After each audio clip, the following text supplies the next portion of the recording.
Hello, I'm Dennis Drager. I'm a senior futurist with Shaping Tomorrow. Now, we're going to keep the summary pretty simple today and just look at the key forecasts for education. I think they pretty much speak for themselves. So let's get started. First off, let's look at some trends. So the primary school completion rate reached 84% in 2018, up from 70% in 2000, and under the current trends is expected to reach 89% globally by 2030.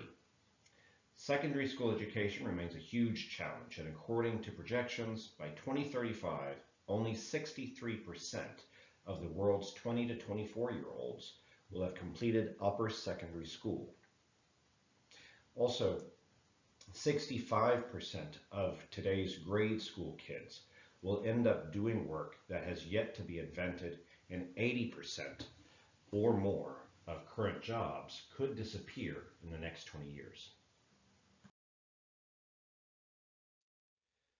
Now let's take a look at a few of the causes for some of these problems as well as solutions that are going to be coming into the future. So over the next decade, more than 1 billion young people will enter the global labor market. Third world children will be able to use Khan Academy for access to everything a child currently learns at school in a first world country. OECD data reveals that both extreme and high internet users are at a greater risk of disengagement from school.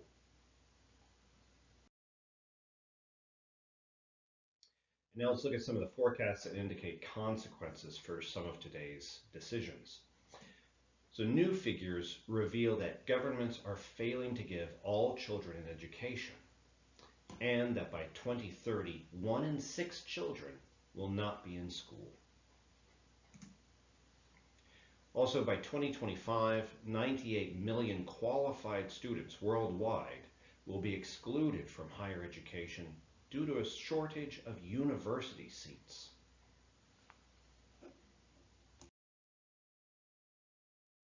All right, now let's take a look at a few solutions. So poverty-free life expectancy, PFLE, is a new global metric that brings focus to health and well-being of populations in a way that encourages policymakers to consider the broad benefits of decisions, policies, and reforms. The global poverty rate could be more than halved if all adults completed secondary school. Also, Shaping Tomorrow has identified a number of case studies that could help policymakers and educators think through their many options. Please contact us if you need help finding these on the website.